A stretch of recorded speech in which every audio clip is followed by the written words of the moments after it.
Hi, everyone. Welcome to the Longform Analysis Retrospectives podcast. My name is Tetramore, and I am joined by two others. Private sessions. And I haven't done one of these in 6 months. Been a while. Well, I never really conceptualized this as being a serialized thing. For it to be serialized, I have to get in a lot more drama. There's to be a lot more things going on. Yeah, I don't live an exciting life. I don't think people want to hear the blow by blow each week of the personal goings-ons of private sessions. And if they did, it would probably be like a patron exclusive behind the scenes. Here's what I edited this week. Oh god, that reminds me. I got to get my Patreon set up at some point. I feel like Patrician is the kind of guy that would start a podcast with the express intention of not making it serialized, like the only non-serialized podcast in the world. Well, I like the format, but I don't like the workflow. Yeah. It's so the last one that we did was, I think that was the longest one we did. And I think I spent almost 3 hours editing my audio. And I was just like, yeah, I don't think I want to do like 2 or 3 hour long podcasts routinely. Every time, yeah. Well, I was just thinking that we call it the Longform Analysis Retrospectives podcast, but the podcast itself is not very long form in the grand scheme of things. Like, we should be doing 10-hour-long episodes, is what I'm saying. We got to max the time out, really. YouTube lets you do 12 hours. Yeah. That's how long it should be. Oh, yeah. I don't know about you guys. I cannot talk for 12 hours straight. Yeah, usually only session like 45 minutes to an hour 15. Anything beyond that, and you're really straining yourself. Yeah. You can actually hear it in my MGS5 video. Right when I go into the quiet section, I did everything before that in one big, long recording session, and my voice was getting kind of hoarse and sad, and then I jump into the quiet section, and it's like all of a sudden full voiced again, and yeah. I've actually gotten comments about it being like, what happened to your voice at this point? Yeah, I tend to only do like maximum an hour, usually around 40 minutes. Even then, it's like, so I have to do like a 15-20 minute warm-up before I even start, right? Then by the time I'm hitting near the end, you can hear it in some of my videos where like it starts to taper off just a little bit. I actually have to go in and like in post and edit it up a bit. Today, we're just doing a quick catch-up, and then we're going to do another episode about the G4 TV situation, as well as a Rooster Teeth situation. I know that's not timely to the news, what was going on. The reason it's not timely is that I realized that I probably shouldn't show my face until I actually have the Skyrim video out. And now that it's out, we can do that episode. Yeah, I still have to look into the G4 stuff. I spent like 3 days just going down the rabbit hole with the Rooster Teeth stuff, and I got my fill for drama. Yeah, I can't wait to talk about that. That's some fucked. It's pretty crazy. Yeah, but I really like that I said, let's do an episode about G4 TV, and you said, okay, I'm gonna research Rooster Teeth because it's similar. Which it is similar. It is worth bringing up. That means I'm just gonna bring up Channel Awesome as well. Well, I imagine this because it's your usual internet drama or internet business drama, I should say, where it's something that just completely fucking collapses. So there's a lot of similarities. The more examples we can bring into this, the better, I feel. Well, I think it's prudent to look at because these big production houses are, they're kind of where YouTubers are going in terms of hiring people and what have you. So it's interesting to look at these ones that went super big, went corporate, were owned by like parent companies worth millions of dollars, and just fell apart because they couldn't compete with dudes in their basement. Yeah. What was it? I remember during the pandemic when it first started, like a bunch of like big celebrities were trying to do like live streaming and stuff, and like publications were making fun of them, being like they're being completely outclassed by like PewDiePie, who is literally just sitting in his like home office on the floor with a laptop, and he was just pulling in so many more views than they were. But this is not that episode, so we're really just going to be catching up on what we've been doing recently. So I saw Tetramore's Outer Wilds audio video, which I Yeah. thought was really interesting. Thank you. Yeah, It, I just finished watching that earlier today too. It really, I mean, the story that I told in the beginning about how it sort of came to be was true. But I was also thinking about for a while of doing videos focused more on audio design and music composition and stuff like that. And gosh, my brain literally just exploded. Well, it's an interesting and unique perspective that really doesn't get brought up a lot. Right. Usually it's just in terms of music good, music bad. Yeah, so I noticed with the In Your Kingdom Hearts 2 video where you went down, like, you went seriously into a lot of the music and stuff and, like, how the different compositions work with, like, how they emotionally work and everything like that. And I thought it was very interesting. So, long behold, you do a whole video that's mostly just that. Yeah, just that. What I was going to say earlier was that I wanted to... I hadn't seen anybody really do an exploration of an entire game through the audio design. And so like channels like Scruffy will do bits and pieces and sort of talk about audio design concepts, but I wanted to sort of explore the entire game in its totality and see what it does throughout with music and audio. And I felt like it turned out really well. I'm very happy with it. So The only thing I have to say is the spoiler warning part. yeah. Because I'm not the biggest fan of spoiler warnings and what have you. I almost feel like if you're walking into a video, you are like signing the social contract that says that like, yeah, I'm going to have it ruined for me. Yeah, and that's fair. It's just that like I said, that game is so dependent on your knowledge. So it felt pertinent, whereas I usually don't worry about spoiler stuff in basically any video I make anymore. But yeah, it felt pertinent in that one for some reason. Yeah, I actually agree there with Outer Wilds specifically. That's if I didn't know that, I mean, I still watch it because I don't care about spoilers, but if I didn't know that and you were just like, the whole game is really about like exploration here and understanding what's going on, so you're kind of ruining the experience for yourself. It's different than like, you know, getting quests in Skyrim spoiled for you. Yeah, because you don't have the journey, Yeah. which I guess is true also of Outer Wilds, but regardless, it, you know, Not to be confused with the Outer Worlds. of course. Still, And it's still believe the me, most, I was. still the most unfortunate of naming coincidences. It's not that they're similarly named; it's that they were similarly named and came out in a pretty similar time frame. Yeah. I would be interested in knowing, they even talked about that in the documentary a little bit. I would be interested in knowing if that sort of like cannibalized some of their hits, was people being confused about which game was which, you know, Or if it helped. or if it helped. Yeah, So you know what game I confuse Outer Wilds with a lot? The Long Dark. really. I don't know why, but the fucking wires across my brain when it comes to those two games. So it's like I'll be sitting, I'm like, oh yeah, the Long Dark. Oh wait, no, that's the Outer Wilds. I don't think I know that game. Oh, it's like a survival crafting game that takes place in like Canada. You get stranded out in the middle of nowhere and you just kind of have to survive. It actually looks kind of interesting because it's like super realistic. Like the survival mechanics are based on actual survival. It's based off of actual. If you get stranded into the wilderness, this is based off of like A survival guide? yeah. There you go. Fucking hell. Caffeine's wearing off on me. I should be drinking more. Need to dose up. Yeah, I do hope the Outer Wilds video kind of gets out there because I do think it's a really interesting kind of... It's an interesting way to look at a game. Especially one that... I'm not too familiar with the Outer Wilds discourse. Is that one of those games where people love to say that it's like it's an oversaturated topic and it's been done to death because there's all these videos? I don't know. I haven't personally seen it. It even almost seems like it's a little... Don't say underrated because...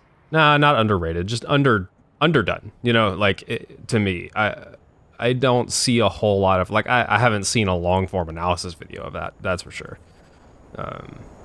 Well, then the question becomes, can you do a long form analysis video of the Outer Wilds? Does it have the composite components needed? There was an interesting comment that I got on my Skyrim video, and somebody said, Skyrim is extremely underdeveloped, and Bethesda came up with this bad design philosophy, and he had all these reasons, and then his conclusion was, so I don't see why this video is 20 hours long. And it's like, every reason you listed is why it's 20 hours long versus Yeah. Morrowind, where the reason Morrowind's video is shorter is because there's a lot less to talk about when it comes to the things that game does wrong, and it's easier to look at what a game does wrong than what a game does right. So when you have a masterpiece, I think it would be very difficult to spend a considerable amount of time talking about all of the things that a particular game gets right.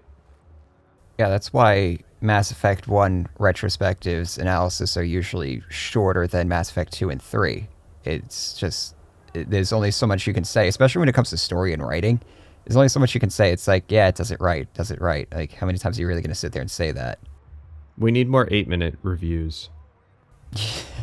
Yeah, just the opposite extreme. 3-minute review. Yeah, it's got to fit into a short, because the business is shorts now. Yeah, that's YouTube right. keeps emailing us about shorts.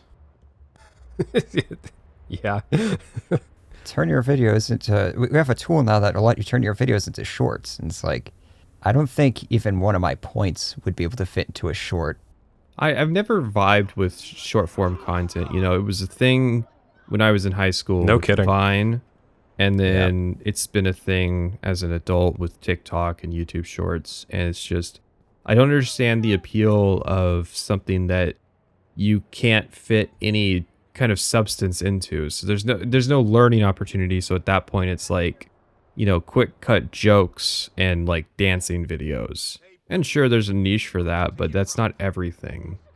Well, one of the ones that I found was just like this dude giving his cats something to like smell and eat and just gauging if they like it or not. And it's like, the first one that I watched was really funny. The second one I watched was pretty funny. But by like the 30th one, I was like, why are you still doing this? Well, It's kind of that's funny always that like you mentioned Vine, because I really love Vine, but specifically what I love is Vine compilations. And so it's almost like long form Vine.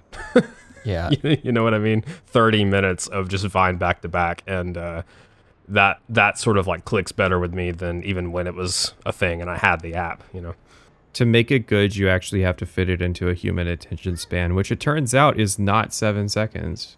Yeah. Well, we're moving that way. I don't even think that's true. I've been told all my life that like people's attention spans is getting shorter and shorter. I don't think that's really the case. I think what they're seeing is the reason why they're clicking off of your advertisement after 7 seconds is because nobody wants to watch an advertisement, right? Yeah. And it's the same thing with these big commercial television shows that they make that people are barely watching anything of. They're concluding, oh, people's attention spans must be shorter if they're not watching the full episode. Well, maybe they just think your show's not that good. Yeah, especially when we live in a time now where it's just like you can instantly click off of something and find something else to watch or whatever. It's just more competitive. That's true. Yeah, and that's what gives value to people who can hold attention spans for, 8 minutes or longer. Isn't like YouTube's definition of a long form video anything over like 3.5 minutes or something? Yeah, it's some ridiculously short amount of time. And YouTube, when they come up with these definitions, they're not thinking in terms of the culture that exists. They're thinking in terms of the services that they're providing. And so they have short form videos, and that's the shorts, and they have long form videos, and that's like everything that you would traditionally associate with the website. Which is weird, because I don't know of anybody who's making like 3-minute long videos anymore. Yeah, it's very niche people that do like such and such plot in X amount of time, such and such reviewed in X amount of time. The gimmick that they're doing is that they're condensing the information down to that morsel of information. But I feel like you just lose so much resolution when you try to condense things down that way. Well, because you always have to have some sort of introduction. You always have to have some sort of outro. And so it's automatically going to chew up like 30, 40 seconds at least. So it's like, all right, if you're going to do a 3 or 4 minute video, you're already down about 15%. I don't know. I don't get it. Well, I'm certainly not subscribed to any of them. Well, yeah, that's the thing. So what's an interesting experience is going into like a private browser and then just going to the front page of YouTube and seeing what pops up. And it's like, I do that and I realize there's a whole aspect to YouTube that I am just completely unaware of on my main account. Because I go to my homepage and I just get stuff, that's relatively relevant to me. We're all plugged into the algorithm, and the algorithm kind of gets that we like longer, informative stuff. Yeah. But that's the interesting thing about YouTube. A lot of people like to bitch about the algorithm, but it's like long form video game analysis stuff would probably not be a genre without the algorithm.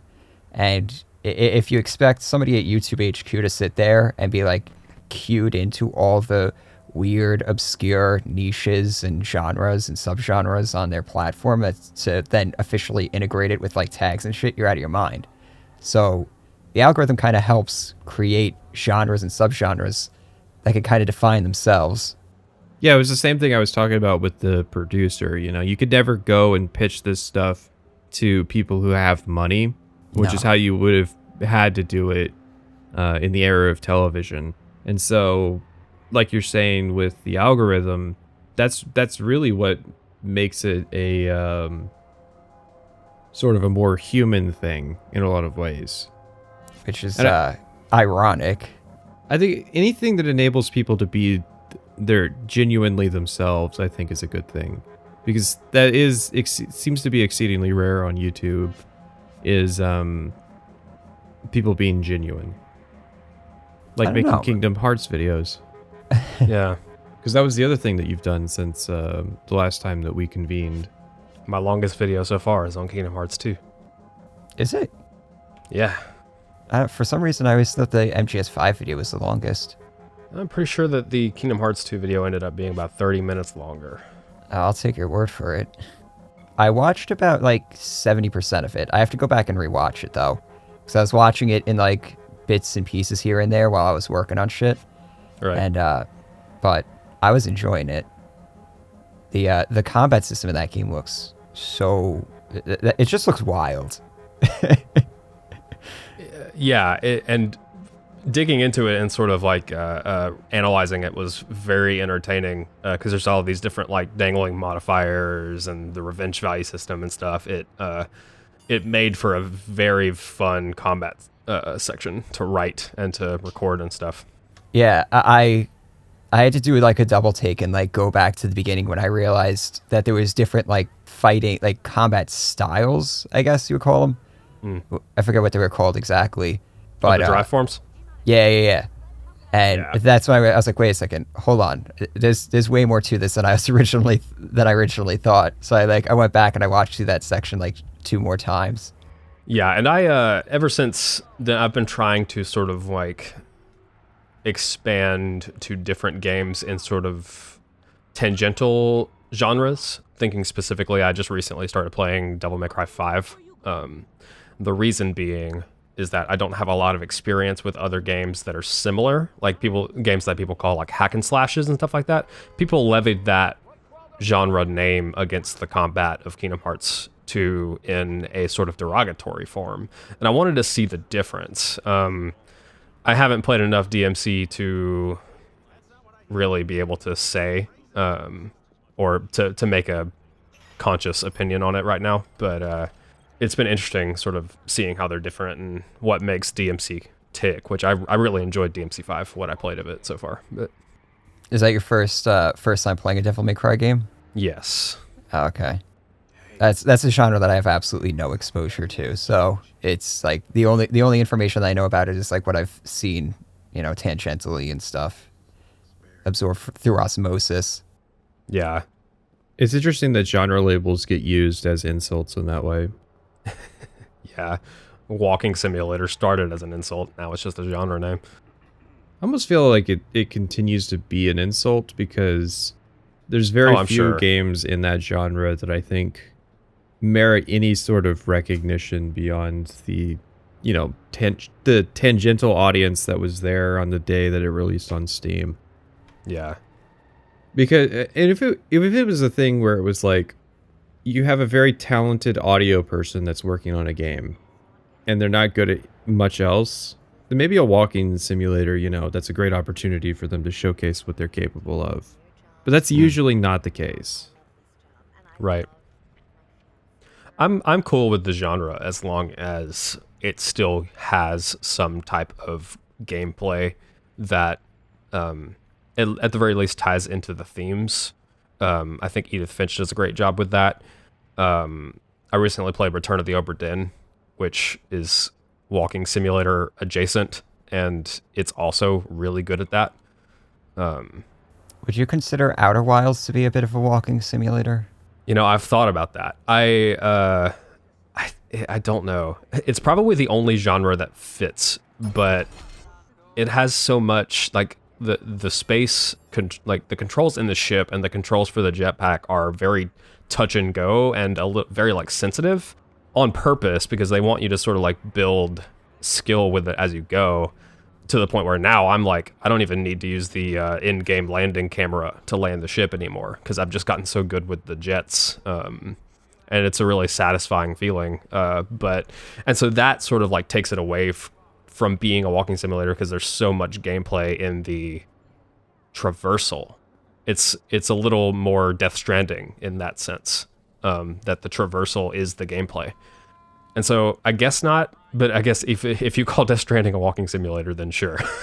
Well, I would say Death Stranding is exploratory as a piece in the idea of walking simulators. Yeah. What can you do to make that core idea more engaging to people?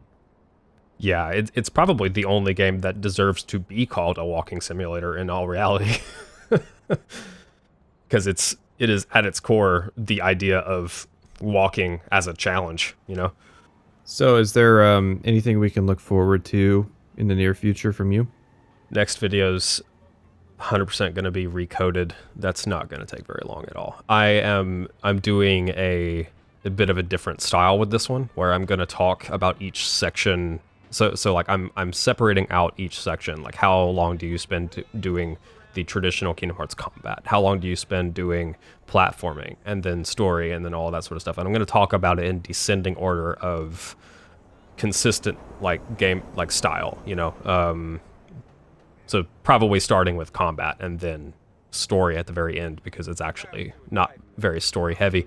The reason I'm doing that is because I want to have an excuse to really dig into the platforming, because the platforming is absolutely abhorrently terrible in that game, and you do an unfortunately large amount of it throughout the game. And so I wanted to have specific numbers. I've also been watching a lot of Action Button recently. I don't know if you all know of him.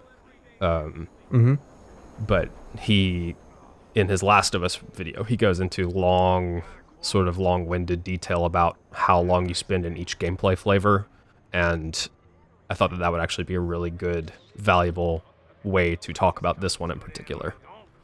I suppose it's an interesting way to look at things. I mean, if I applied it to, say, the Skyrim project, how much time do you spend in town?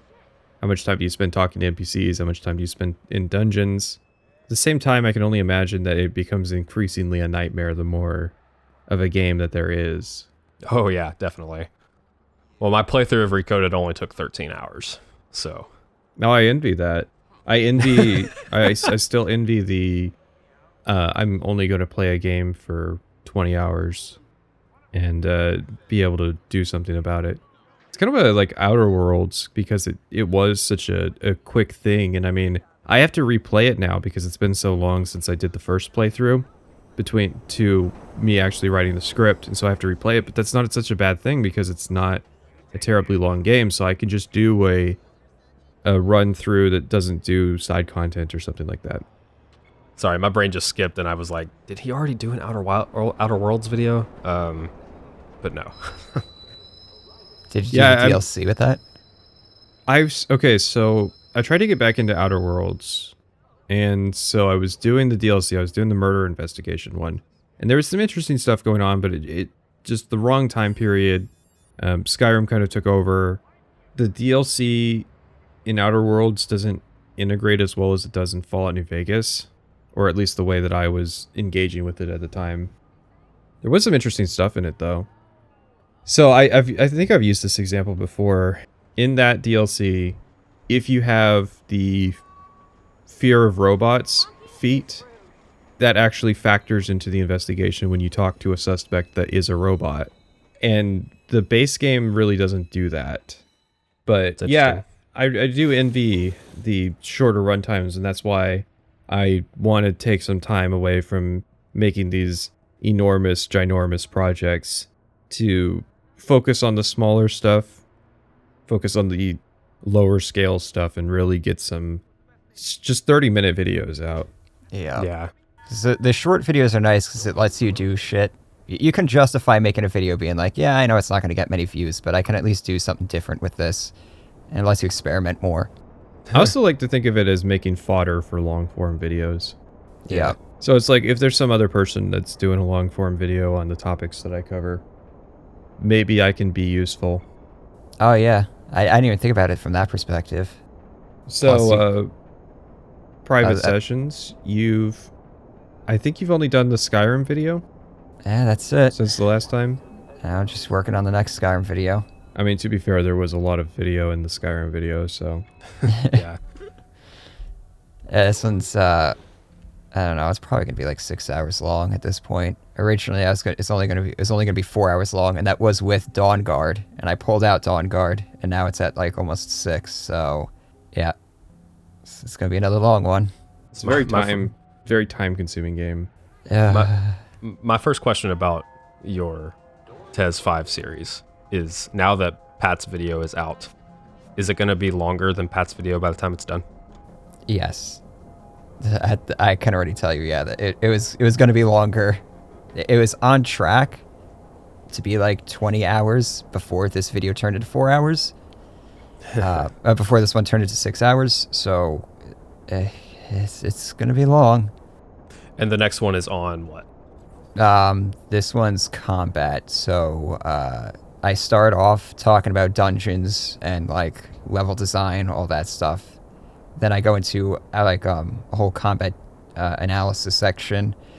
Then it's the companions, the Civil War, and then Daedra stuff, side quests, and yeah. Originally it was going to end with Dawn Guard, but I was like halfway through the companions, and I was like, yeah, Dawn Guard's not going to make it into this video. There's no way. So that's going to be part of the DLC at the end. That's why I think it's interesting that the projects turned out so differently, because you obviously have a lot of different priorities when it comes to the way that you've structured your video. Yeah. I'm trying to do some new stuff with this that I haven't done in a lot of other videos. I'm trying to be more analysis heavy, but at the same time I'm also trying to be just more entertaining. So it's a tough balancing act. It is. Absolutely. Yeah, because when I was approaching my Skyrim video, I never wrote out a place where dungeons kind of fell into the College of Winterhold section. Yeah. Because of the just horrendous dungeons that are in that part. I think my natural inclination was to put it when you go to what's it called? Dustman's Cairn? No. Which quest during line? the main quest. The first one, Ustengrav. Ustengrav? Yeah. Because I think Ustengrav shows off basically everything that there is to talk about when it comes to dungeon design in that game. Can you please do me the favor of mentioning that it's under the ocean? Oh, Ustengrav is under the ocean? I wanted to mention that in my video, and I never had time to actually do an insert about it, but it doesn't make sense to me that that dungeon exists when it's literally under sea level. And it's so close to the water. Yeah. Like, how does that hole in the cave even exist when it's Hjalmarch up there?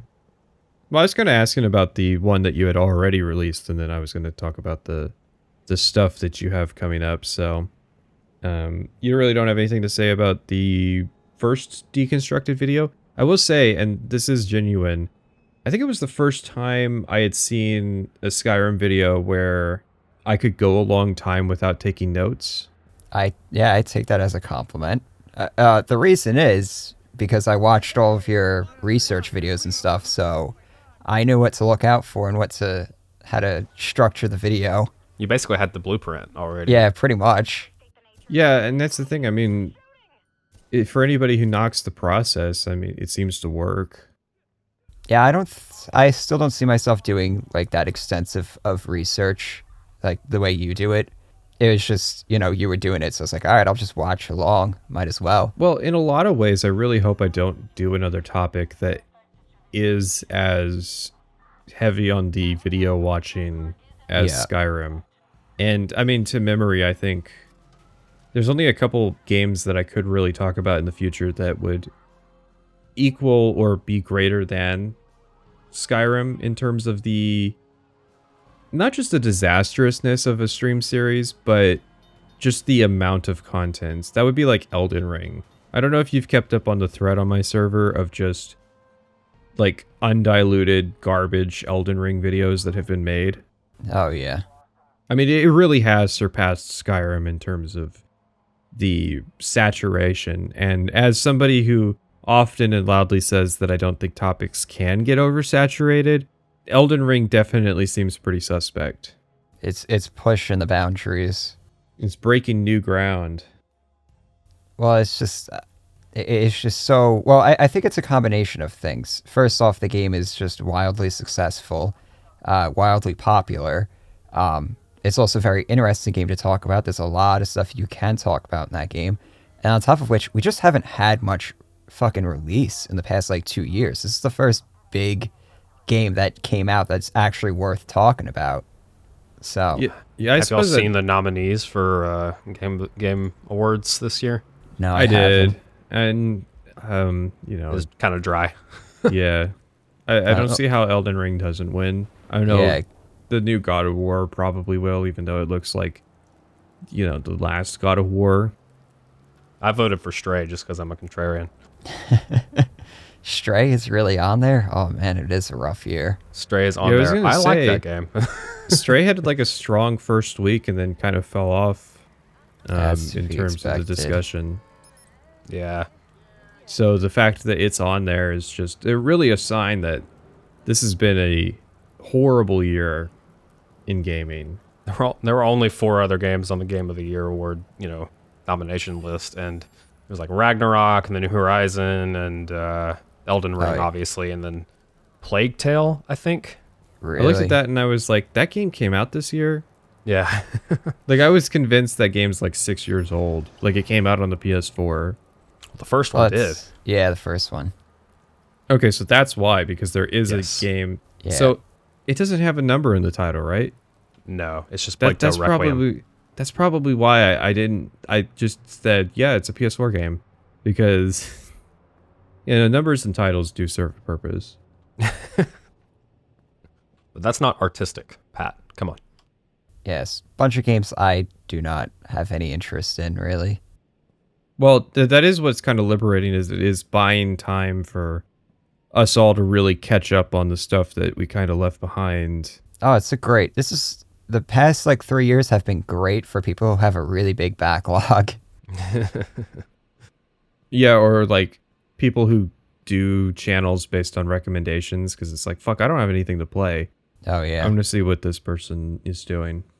Feel bad for the streamers, though.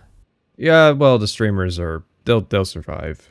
That's the whole can of worms that I really kind of don't like getting into, just because I don't really understand. What I don't get about streaming is you'll see a stream and then you'll see another stream and they'll be identical in terms of production value, but then one will have 10 views and one will have 50,000 active viewers. I don't understand the disparity. On YouTube, you can at least tell what videos are produced by people who have a lot and what videos are produced by people who are working on a budget. It's about the personalities, man. Well, I don't get that at all, because I don't think any of them have fucking personality. Maybe I'm just a boring person.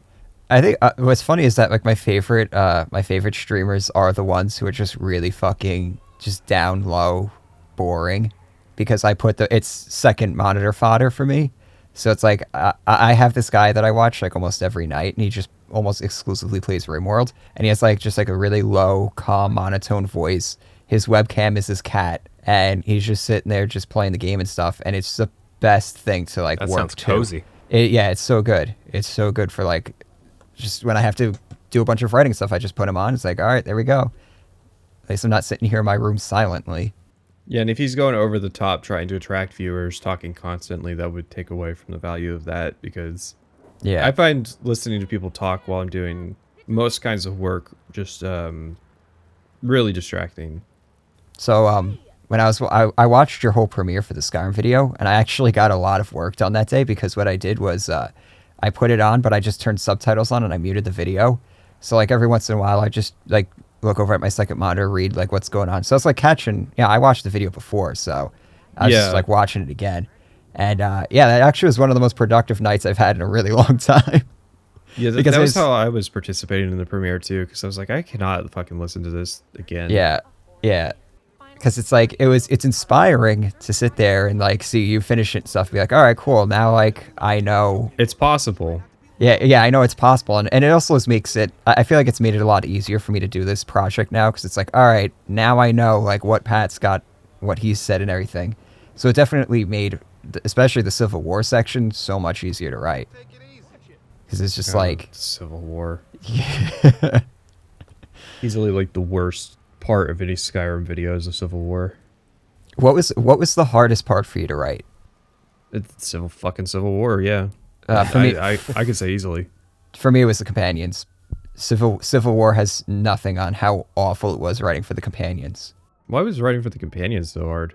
Because it's just like I've watched so many videos and stuff like that about the companions, and it's always the same like beats that people get stuck up on. Is like, you know, the werewolf reveal when Farkas transforms for the first time, and then the whole thing in the Underforge when you get turned into a werewolf, and it's like I've read so many different arguments and like watched so many videos and stuff on it that it's just like I'm sitting there trying to come up with like new things to say. Right, And- okay. So it's not that the topic's difficult, it's more that you're just stuck trying to Trying to find just a come up new with- angle to look at this. Yeah, I and mean, it just If you're trying to cut for time, you could just say, yeah, it's not a great quest line. There's not really a whole lot to it. yeah. I feel like I did. In the end, it came out pretty well. I'm satisfied with it. So, because there is a lot of stuff to talk about with that faction. It's just there was a lot of work that had to go into finding that shit. Well, and what I think didn't come across in my part is that Shorian Hardheart as a character was written around the werewolf choice. So, like, I have a problem with the choice conceptually, but I don't think it's impossible to write a character around that. Yeah. My issue with it is that people look at it like it's the werewolf faction, but it's not. Yeah. Like, half the companions aren't even werewolves. Well, it's so the companions are trying to do like all these different things at once, and it's like, so when you're first joining up, they're selling the faction as it's just like, yeah, it's a mercenary faction. If you want to make money, go join it. And then like you'd start doing it, and then like, you know, an hour or two in, it's like, no, this isn't we aren't just that. We're also all werewolves and stuff. It's like, well, my and character there- joined on because she just wanted to make some money. Now you're telling her that these are all werewolves and shit. Like, And there's a step before that, because there's the Wuthrad thing and like Yeah. Nordic culture, honor-bound warriors. Yeah. They fit that in between the mercenaries and the werewolves. yeah, And then it's like, okay, so is this a character piece? Is this, you know, a story about religion? Is this a story about blood curses? Is this a story about, you know, what is this about? it's not about anything is what it comes down to. It's about that they needed to get this fucking faction done, and they had like 2 weeks left or something. And they just had to rush it out. Classic. I do wish that was a confirmed thing, that there was some Bethesda dev who came out and was like, yeah, it wasn't finished. I wish, if only. Because we do know the Civil War was had a bunch of cut content. Yeah, they even left notes in the creation kit, like scripting shit in there, where it's just like, oh, if you know. I wish they would do that more often, because that would be Yeah, a great right? opportunity to have like developer commentary in the game. Because you know people are going in there. You have the modding tools and everything. You know people are going in there and stuff. So just like leave notes and everything. And also, please leave credits. Tell us who actually worked on shit. Yeah, because if you're gonna have this idea of like, oh, anybody at Bethesda can make a quest or a dungeon, that's a crediting nightmare. Yeah. And I think they just don't see the value in it, which is kind of sad for how big a project it is. Yeah. And I'm surprised you opened up your Skyrim video with giving Skyrim credit, where it's like, yeah, it's a very influential game and stuff, because we've had this discussion before where it's like, how influential has Skyrim really been? Yeah, I think me and Indigo and Zarek did that stream where we talked about Skyrim and its influence on the industry. And that was kind of our conclusion, was that it wasn't really influential. I think Skyrim is more, it's culturally relevant, Yeah. but in a lot of ways, I think the influential aspects of Skyrim, the art style, the music, but when you look at it as a game, the influential part is, here's what you don't do. Here's not how you don't write a story. Here's how you don't design dungeons. It's a warning to other developers, which is funny because it's so successful. Yeah, but I mean, that's an appeal to popularity. Yep. There's all sorts of successful games that aren't necessarily that good. Yeah, I don't see AAA developers rushing out to be the next Candy Crush, so. So Pat, I was really curious about, did you have any sort of difficulty in terms of structuring, outlining like a video that was that big? Anything unique about making one giant 20-hour long chunk of content all at once? Well, it was taking things that I had learned from the previous ones I had done and kind of applying that on a bigger scale. Yeah. So when you start out, you never say, and this is my number one piece of advice, you never say, here's how long I want the video to be. Unless it's like, Right. if it's less than an hour, it's okay if you could say, I really want this to be a 30-minute video about this topic. That's fine. But once you get past an hour, you don't want to be in the realm of saying, this has to be this amount of time.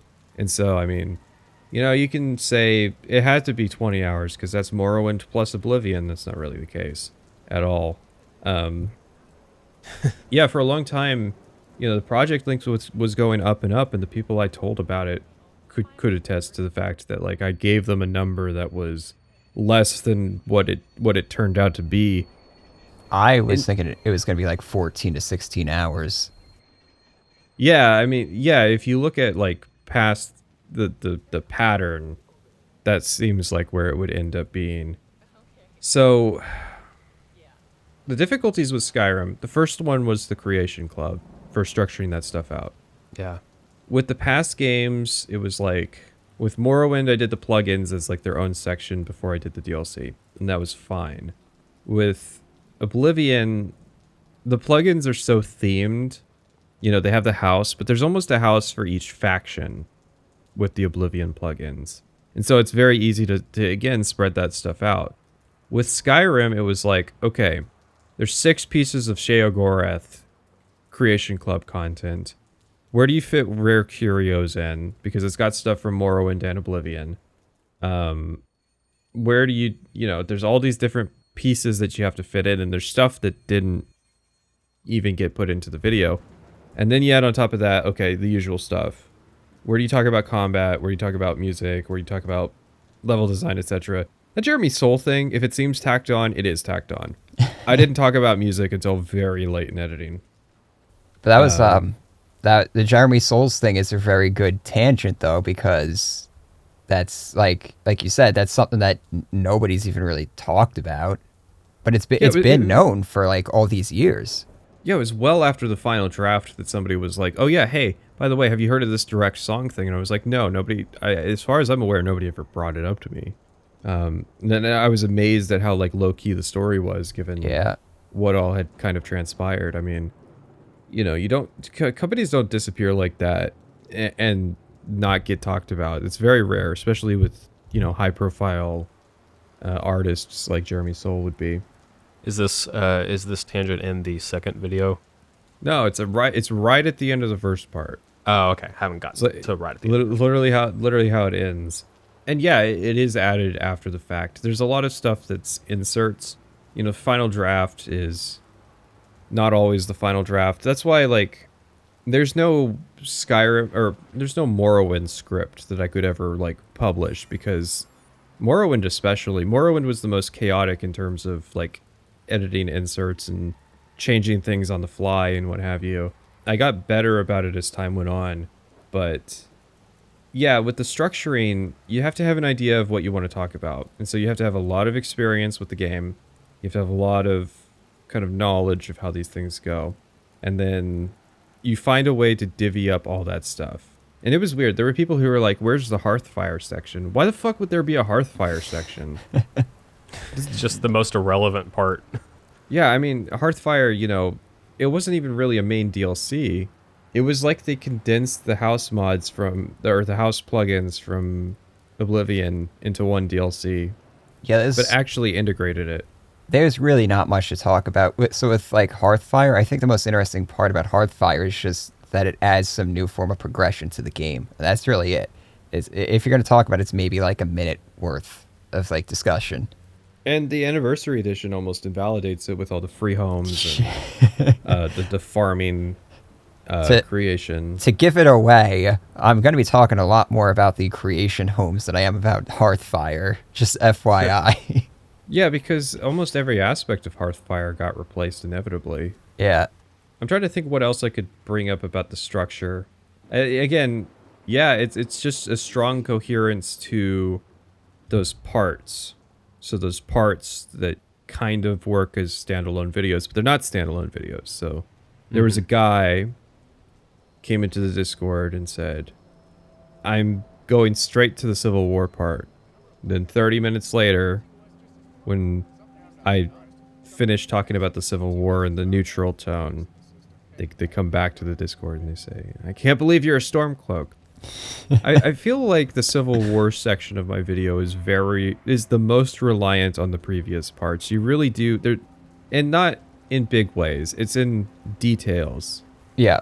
I think you have to know about the companion's ghosts being scared of that character. You have to know about Delta Fear burning down Golden Glow Estate. You have to know about the things that happened at the college and all the crazy ways that she became a powerful mage. You have to know about the Emperor assassination. You get through all that. Of course, that's how that character ended up being. Was he pissed that... I doubt he even differentiated, but I'm curious if he was pissed that you're a Stormcloak or if the character was a Stormcloak, because you do say that you support the Stormcloaks.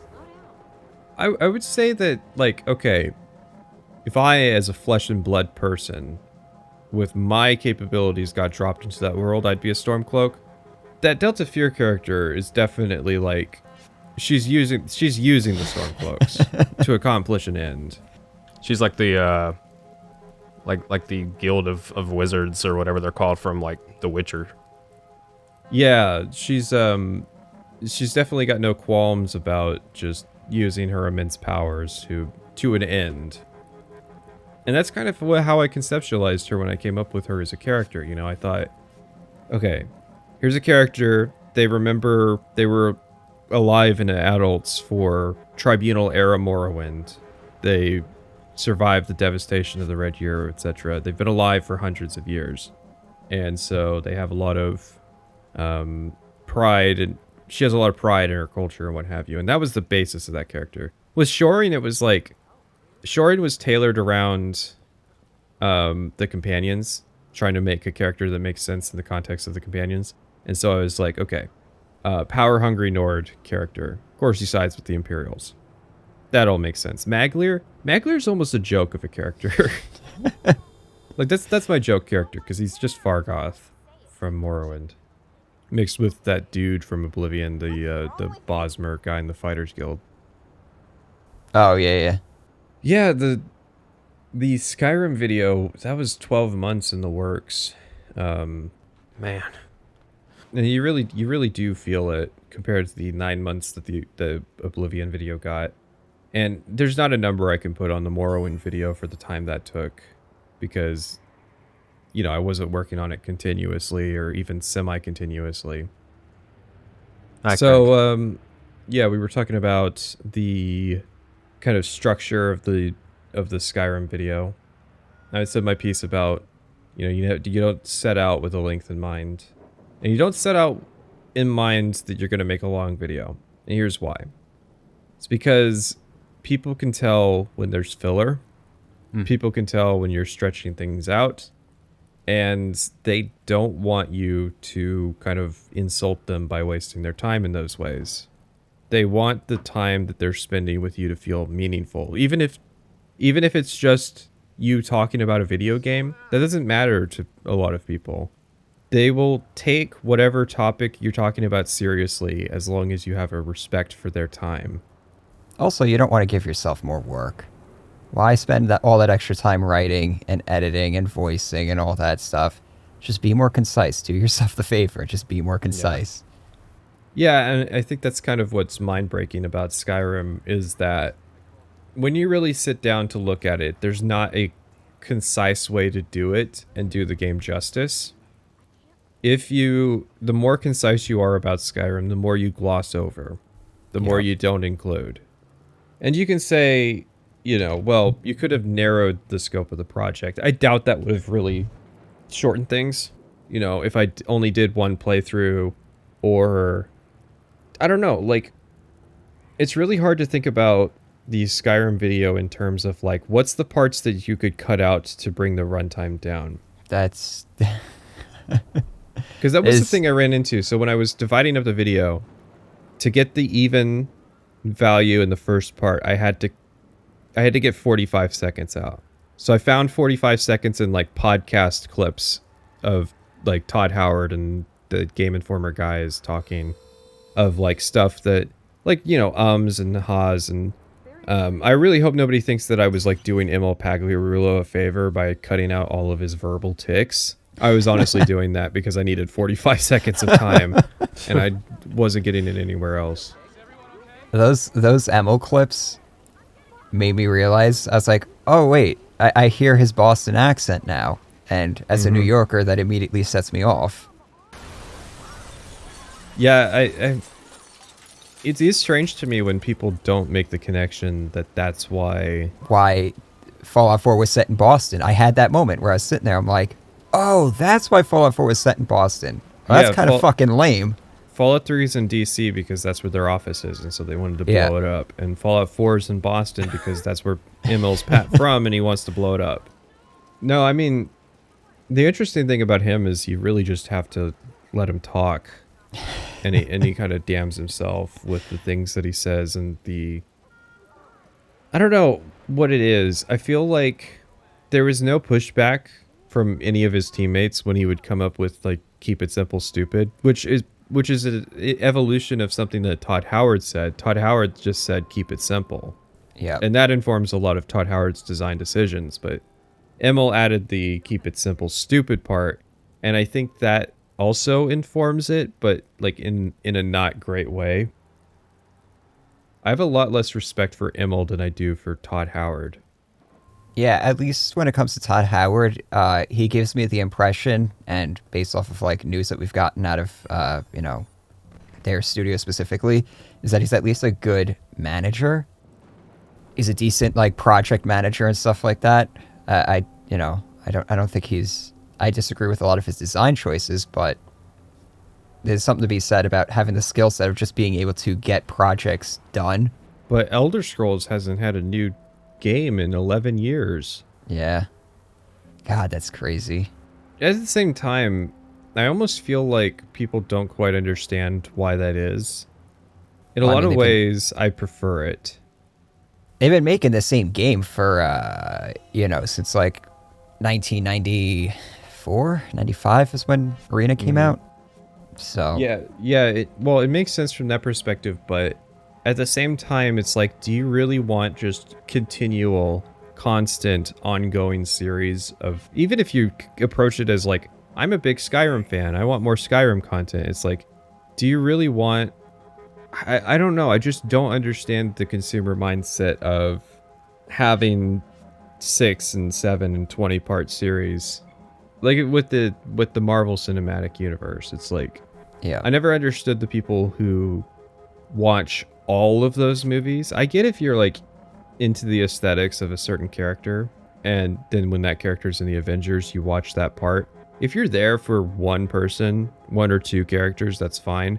It's those people that like watch all of that content and then go on to watch the TV shows and what have you. And it's like, you know, did you feel at some point that the series has gone on for too long? Oh, like The Walking Dead. Oh, well, that series definitely has gone on for too long, and there's a lot less creative honesty going on with that situation. Yeah. So, this can be a question for both of you. After doing these big, long... I think I asked a similar question to Pat about the Oblivion video, but after doing these big, long topics on Skyrim, are you coming away with it with more or less respect for the game itself? Less. Fair enough. When I went into making the Morrowind video, I had this idea in my head of how Skyrim was, and even in the Oblivion video, I still had this idea of how Skyrim was, and it was... I gave the game more credit than I realized it deserved. Yep. So I didn't realize how bad some of those stories was. I didn't realize how the black hole of fun that is that game's combat system.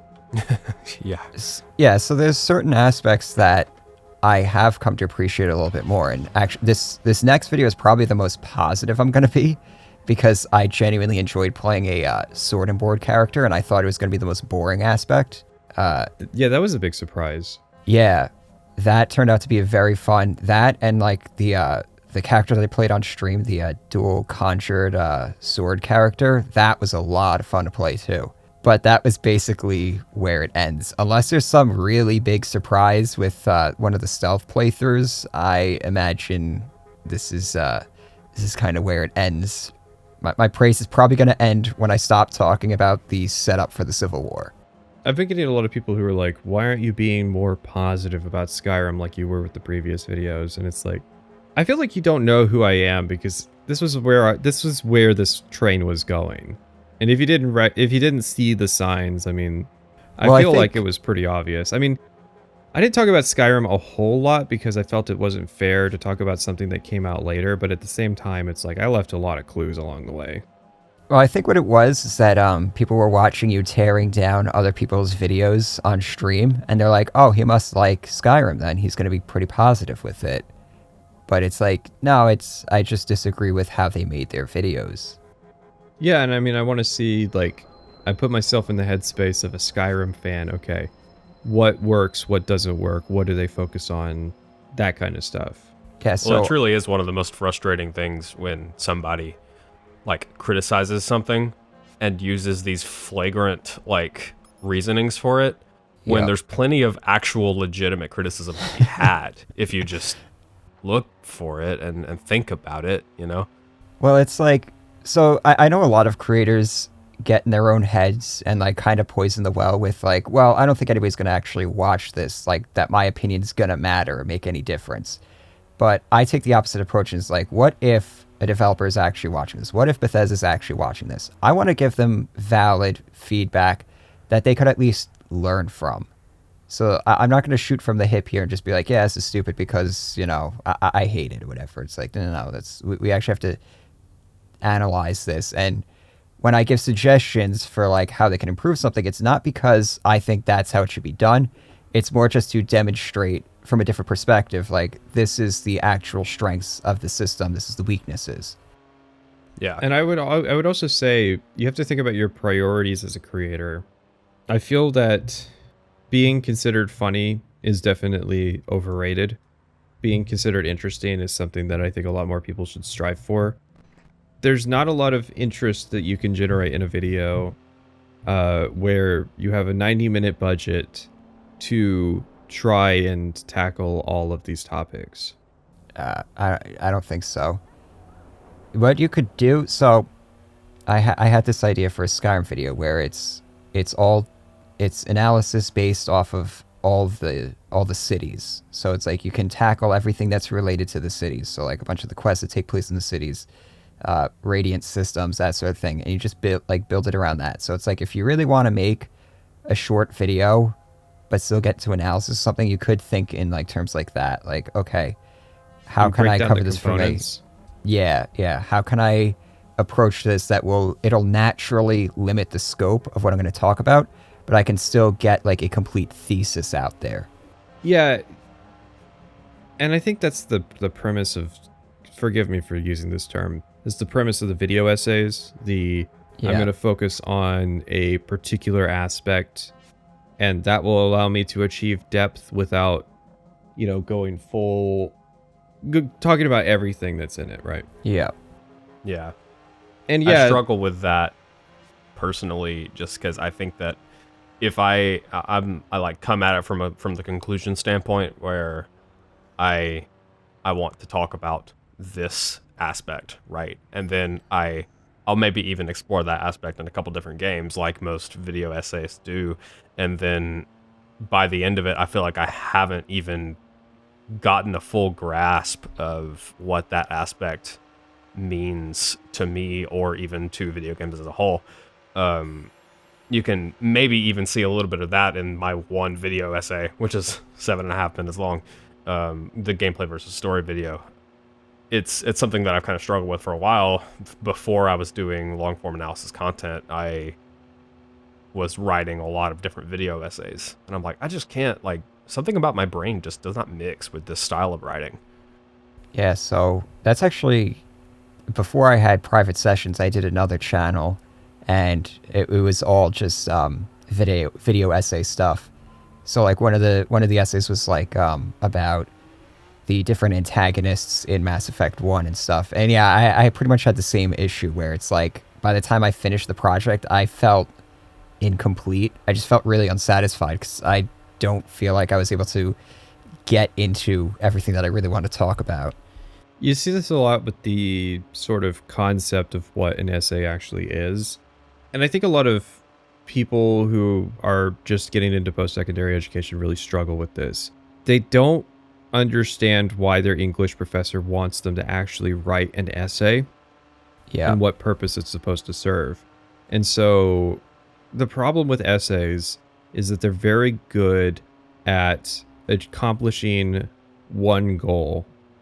You have one idea in mind, one thing that you want to compare and contrast, one thing that you want to explain, one point that you want to make. There's a lot of craft that goes into making something as succinct as an essay that accomplishes those goals. That's why people who are actual essayists are the talented people that they are, because they do have that correct mindset to go into it with. Yeah, so I guess like analysis videos are kind of more akin to a book report than anything else, which is funny because it's like that's the insult that people like to throw at them. It's definitely the insult I like. The problem with a book report's like a test. It's a test of whether or not you read the book.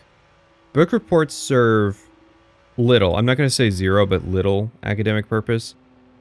The academic purpose of a book report is that you are able to know about a lot of things that you don't actually have the time to do. So, one person can spend their entire life reading the body of English literature. Book reports enable you to skip some of that so that you can come to an informed position without the full amount of time. It's like a shortcut, right?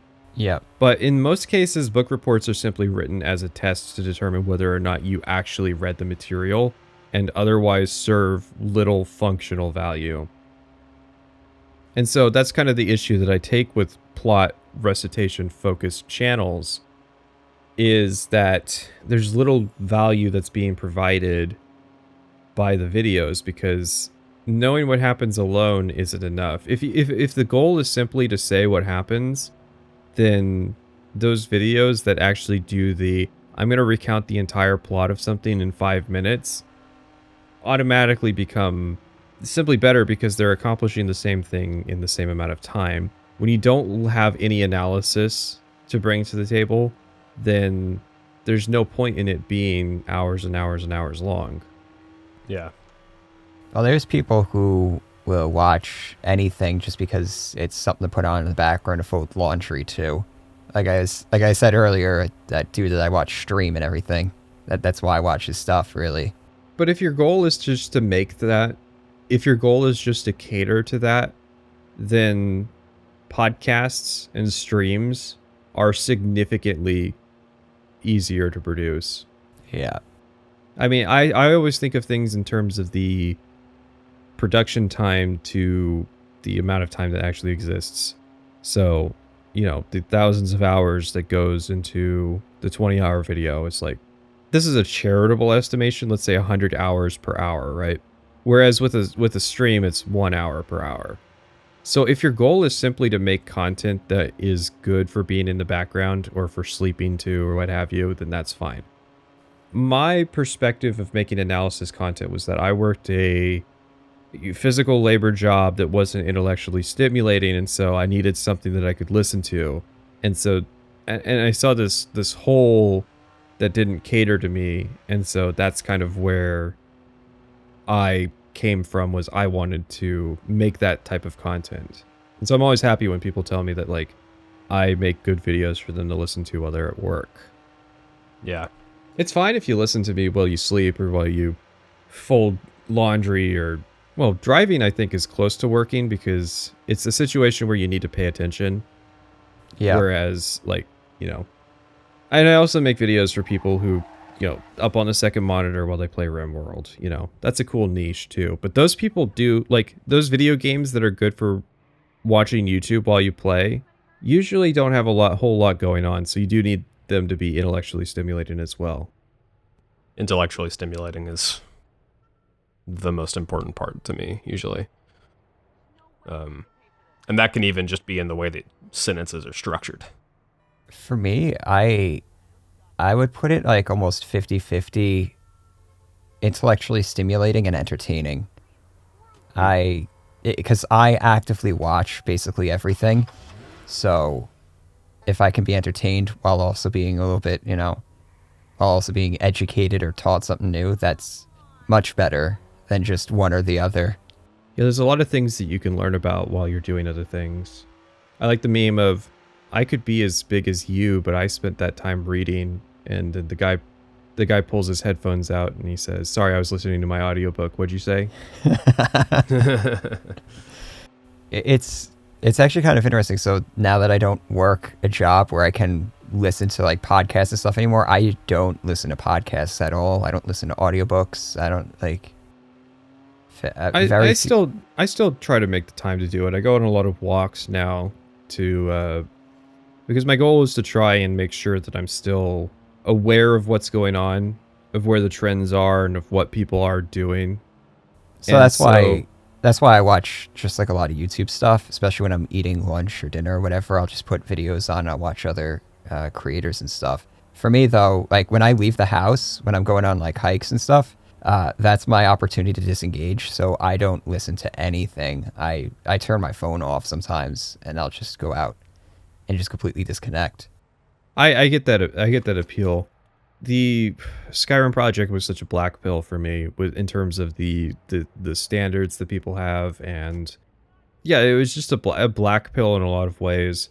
And I'll get over it. But I do want to like take the time to like really analyze what's going on in this genre and understand like what's going right, what's going wrong, not just in terms of a particular topic, but in terms of like the space as a whole.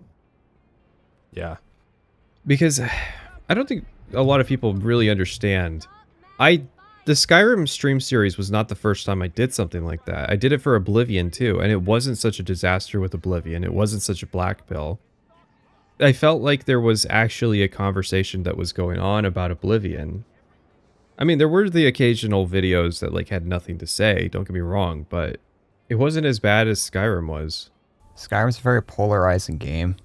I think what it comes down to is it's just like the right balance of accessibility, but it still offers a meaningful experience, whether good or bad. It's going to give you something. It's going to make you feel something. So that kind of ends up like setting it up to be such a game that just gets discussed so much. But it's also just a very misunderstood game too. A lot of people don't understand a lot of its design, mostly because it's so fucking just counterintuitive, illogical. It doesn't explain anything. Coy with the details, yeah. Oh my god, or it's just you can't trust things. Some things are just completely wrong. The UI is wrong. I like the comments that are like, well, don't you know that they haven't got to the dangerous section yet, so they don't know I do mention it. Don't you know that spellcast fortify skills on enchants help weapon enchants as well, you know? And it's like, why would you even think that? Why would that be an intuitive thing, intuitive conclusion that you come to? I almost guarantee that you found out that information from some other YouTuber. I wish I knew that when I was writing the magic section for my video, because like now I'm at the point where I don't even know how to put that into this video or into anything coming up, because it's just like, you could mention it while in the combat section that is something that you can do with enchanted weapons. But I think I'll mention it. The point with it is that Skyrim just doesn't explain that. No. It doesn't explain that that's a thing. And that's such a leap in experimentation to assume that that's a logical conclusion that players would come to. I feel like it takes more confidence in your product to be so open with how it works as they were back with Morrowind, and certain other companies are with certain games.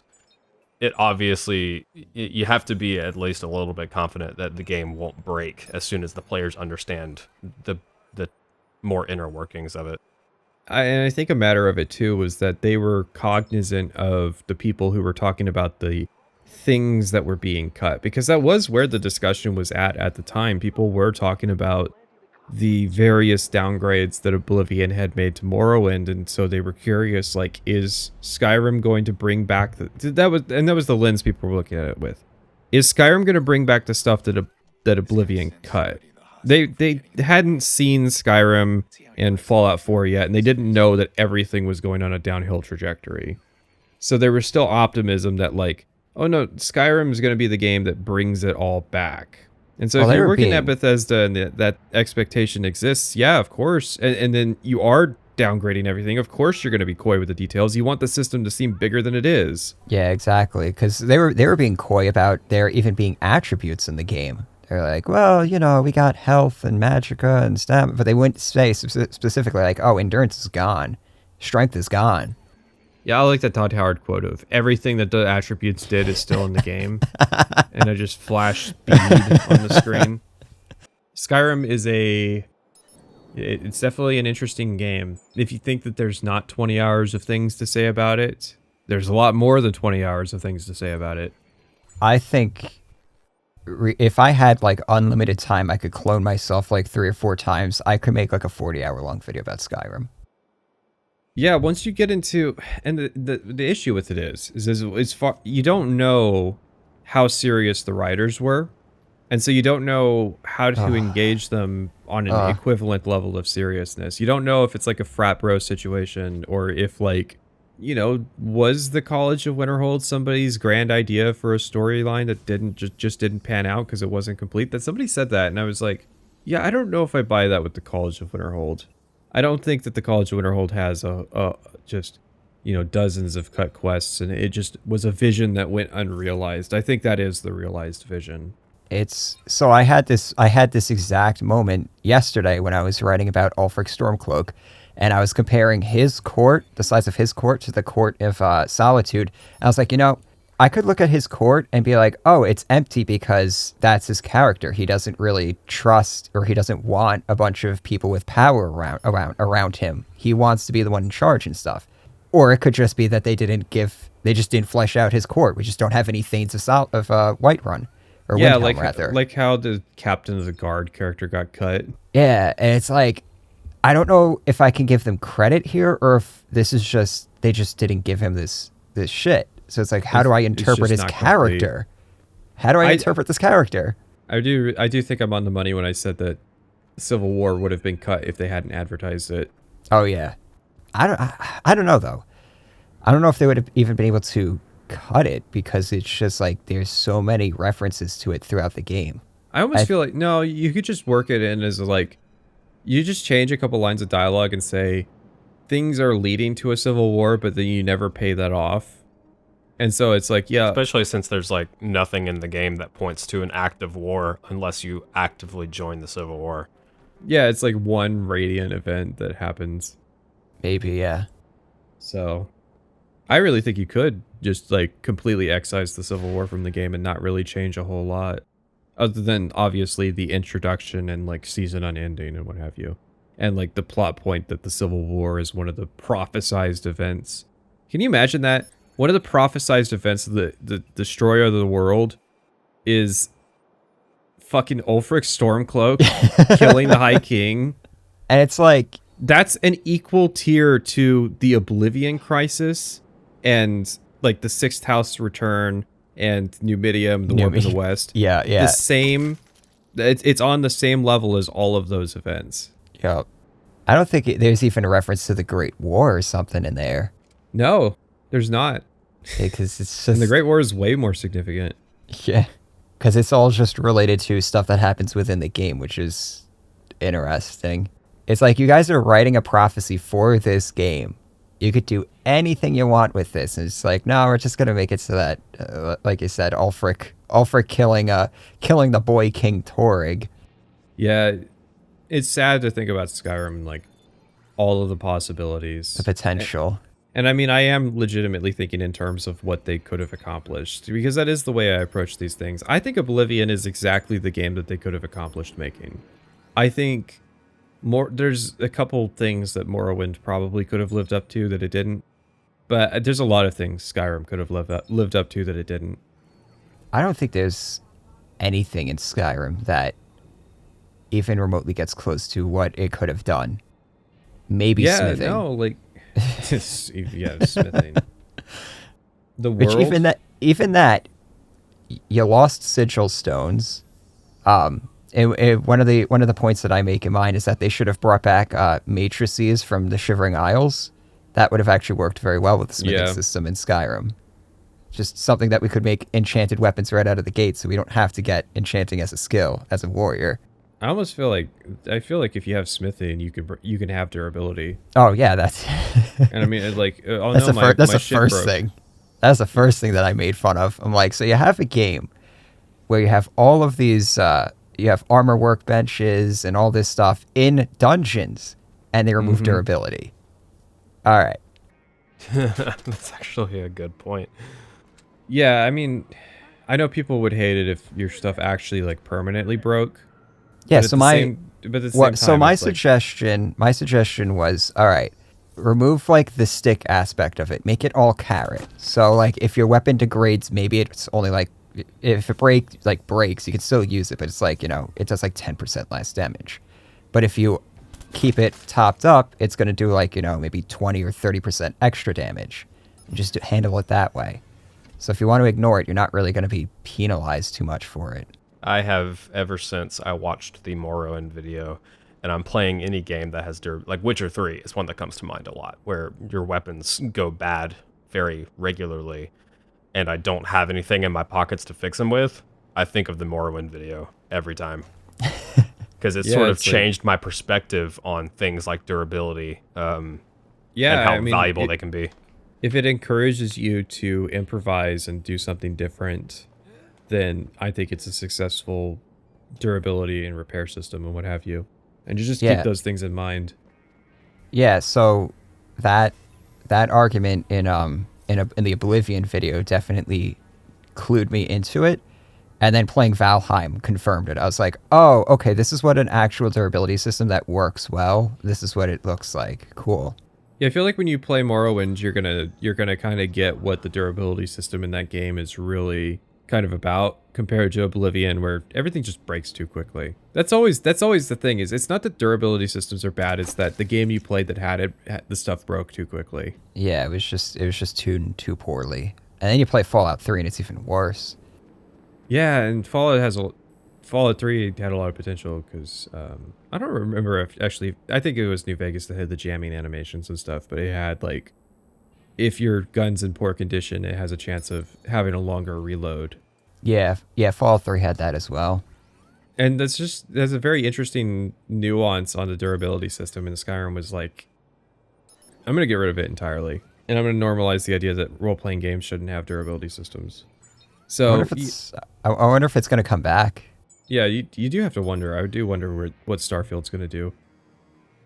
After the last E3 that we saw with Starfield, I can't make an accurate prediction about how that game is going to turn out like I could with Cyberpunk. I really wish that this was on the record. I really did kind of anticipate that Cyberpunk was going to be the way it was, just from what they showed early. I knew people were going to be disappointed by it because there was just way too many expectations for it. I'm like, all right. Well, it wasn't even a hype perspective. It was I was paying attention to the gameplay and the details of what they were showing, and I was like, okay, so there's a lot of waypointing in the way that they've designed this. There was stuff I was picking up on with the combat. And so I really wish that was something that I had made a video about at the time, even when I had 40 subscribers. Yeah. Because it would have been prophetic. But with Starfield, it's a hard thing to do. It's hard to anticipate. You don't know how it's going to turn out.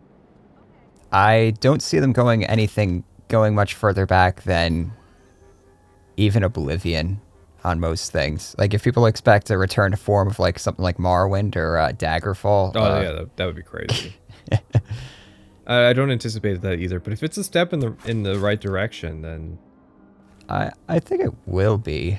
Well, I don't know. I think it's like a coin toss. I think it's a coin toss. Well, we know 50-50. They either stay the course or marginally improve. We know they're bringing some aspects of character creation back. They're bringing speech mechanics back. They're bringing disposition and shit back. So, but how much of that is marketing?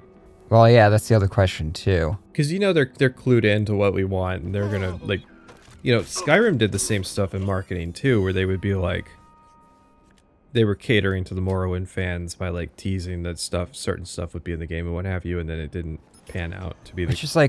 Be a really inaccurate. Why would you do that? Just be honest with the product that you're making. If you don't want to cater to the Morrowind fans anymore, just stop catering. Just stop even pretending. They've all left anyway. Yeah, and I feel like that would be a better thing because you're just building bitterness. Yeah. But yeah, so Skyrim video was the big thing that I've released recently. I also did the Fear video, but there's not really a whole lot to say about that one. It's good. Maybe want to play it again. Yeah, I think if I make people want to play a game again, I think that's a mark of success, unless it's Skyrim. There were people who were like, I do want to play Skyrim again, but at the same time, No. I do want to kind of to build the pipeline for getting people to play Morrowind. If anything, for me, so far, this out of the 8 hours of the video that I've watched at this point, it's definitely quashed any interest of playing Skyrim ever again. That's kind of the problem is, okay, if you've seen the world of Skyrim, I think you've really seen the value that the game provides. And that's kind of a one-time thing. Mm-hmm. Yeah. You can't keep replaying the game thinking that it's going to be different this time, or that there's going to be some, nugget that you're going to find this time. Especially with how much you have to repeat the same stuff over and over. And that's what baffles me about that game, is that you would think that the very best content in the game, the stuff that you have to do, like Bleak Falls Barrow, would just be, knocked out of this park, one of the best dungeons that was ever made. Mm-hmm. I periodically have gone back to Skyrim with the intention of being a full-blown mage. And it It's never hard. lasts for very long. It's hard to get past the realization that you're going to be casting the same spell for, Yeah. no joke, 30 hours. And I felt a sense of catharsis when you got so angry. Oh God, yeah. There were so many people. Yeah, there were so many people that were so glad that Yeah. I just that was like the thesis statement of the video, was getting to that part. I also just I feel like you put these jokes in for me, but every single time you used Miller over Brynjolf, I was laughing out loud. No, I think that was one of the things I did a good job with. That's going to happen again with Serana using her voice actress's clips from Saints Row. I do like those bits because, I don't know, it's almost like Brynjolf's such a dry character compared to what Robin Atkin-Downs has done in other games. If there was a Skyrim faction that had the energy that like Kazuhira Miller has in Metal Gear Solid 5 cutscenes, I could almost forgive the game. It would just be so fun. But he's so dour, and he's so depressed, and all he does is hang out in the fucking cistern all day. There is a certain amount of, I don't know, and I mean, I guess to a certain extent, with the exception of Oblivion, like all of the Elder Scrolls games kind of have this element of the characters in it are just sort of standing around, you know? And it almost, but then just getting to Skyrim, it almost feels like a little lacking in ambition in a sense in that particular area of the use of their characters. It's like, man, It's you've got almost all like these they stopped interesting trying. people. Yeah, that's kind of how it feels. You've got these characters, and why are they doing nothing? Why is there a dedicated headquarters that they have to hang out in? Not just like for most of the quest line, but for the entire quest line. You know, you could probably count on one hand the main characters who actually leave the hub area to go do something. I'm thinking like Vizara, the college apprentices, Tolfdir and Ariel Gain, the Civil War commanders that they travel to the camps. I guess during season unending, the people leave their house. It's like Skyrim's in a state of fucking lockdown with how, and they don't. And the thing is, yeah, you're right. They've never really been different, but they do like try to create the illusion. And with Skyrim, it's just so like transparently obvious that like, holy shit, Brynjolf, all you do is hang out here all day, because you refuse to even like give me the time of day, like even the latest rumors, when I need advice right now. Which is funny because they have a whole system that they built in Oblivion for letting NPCs go out and live their own lives and everything. My favorite's the companions, where it's you realize you're the only person who's doing contracts. You do run into like Farkas occasionally, and he'll be with like Stone Arm, the shield trainer lady. Really? Yeah, that's like a Radiant event that happens. That's why Skyrim is crazy. It's like, What? it's usually in Eastmarch and the Rift that I run into them.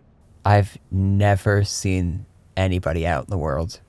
I'm going to have to update my script then, because I had a whole, well, not like a whole bit, but like Well, I just said. you don't even know what they're doing. Because that's why I mentioned like the part about when you see the other characters out in the world, they have shield brothers and sisters. That's what I'm talking about, is that event. Okay. I've never seen this event before. Once again, another reason why doing analysis on Skyrim is so difficult is just, if you're going off of what you experienced in game, you're going to be wrong on a few things. Well, and I just had the thought, and I have the fucking 20-hour videos out. I just had the thought, why doesn't Brynjolf have a house in Riften? It's because Riften's too small. They can't fit in houses for all these characters. But I feel like it would add a lot if Brynjolf had a house that during the parts where you're not really supposed to talk to him, he hangs out in. Yeah.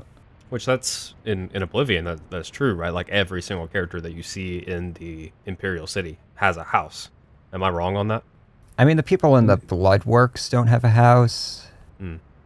Does Raminus Polus have a place that he sleeps, or does he stand in that room all the day, every day? But for the most part, yeah, you're right, though. There is There's a lot of houses and stuff for that. Riften's interesting because it has so many NPCs, but then like half of them are in the rat ways all the time. Skyrim's very bad about the illusion. And so I am glad that I'm done kind of talking about Skyrim for probably ever. And I'm sure it's something that you've been looking forward to given the immense length of your particular project. When I'm done with this video, though, I'm working on something else. Skyrim's taking a break for a bit. I think that's fair. Probably, I was thinking of doing Bannerlord because that game's finally out of early access. So, doing like it would just be a review. It wouldn't be like a deep analysis or anything like that. But I got some opinions about that game. Most of them positive, which is a nice change of pace. Do you have a vague timeline for your next Skyrim video? Sometime before the end of the year. So before the end of this year? Yeah. I'm going to try to get 1 or 2 videos out before the end of this year. Do you have anything planned, Tetra? Yeah, I'll get the Recoded out before the end of this year. I'm like 99% confident in that. All right, cool. It looks like we're out of time on this one unless we want to do a lot of work. So be sure to... we will be trying to do another episode about the G4 TV Rooster Teeth thing. Thanks to everybody who tuned in. I'm Patrician TV. I'm Private Sessions. I'm Tetramore. And go check out our videos. Bye. Bye.